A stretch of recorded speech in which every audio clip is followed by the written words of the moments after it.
Stop me if you've heard this before. A weird desperation play when the Dallas Cowboys are trying to win the game at the end versus the San Francisco 49ers in the playoffs. So here's the play. Couple of things to note. I decided to just pause it without any graphics on the screen right now, just so you can look at it yourself and see what exactly is going on. Dallas has currently Ezekiel Elliott is the center on this play. Dallas has offensive linemen on either side set out as wide receivers. So you also have actual wide receivers set out. You have a halfback in the backfield. But, right when I saw this, I actually thought, no, this is a great idea. This is very smart. I mean, you shouldn't view this as an offensive play. You should view this as almost like a special teams play where it's so unlike a typical play, the lateral situation, that not setting up in a typical formation makes total sense to me. But what doesn't make sense to me is what they're going to do here. So that's what they're going to start off doing. Basically, kind of like a wide receiver screen, but now you have a couple of offensive linemen out there to block. So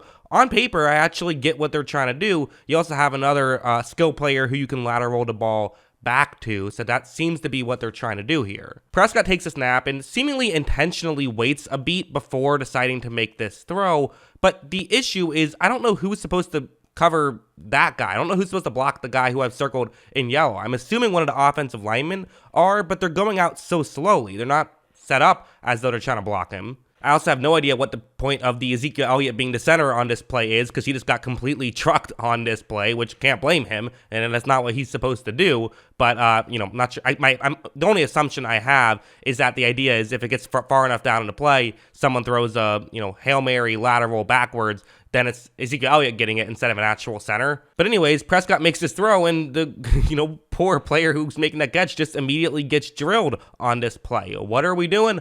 I really don't know what the strategy is here. The only thing I can assume is that, a couple of guesses is maybe they didn't think a San Francisco player would run in and try to make a quick tackle, which I don't know why you wouldn't have a plan for that. It also seems like maybe the offensive linemen were trying to make sure they didn't get an eligible man downfield situation. I'm not sure who was eligible and who wasn't on this play, but the reality is they were still ineligible when the ball was thrown. So I just don't know what exactly the plan was here. Again, this is not why they lost. The chances of them scoring here were basically next to none anyway, but just a very bizarre situation that obviously did not work out.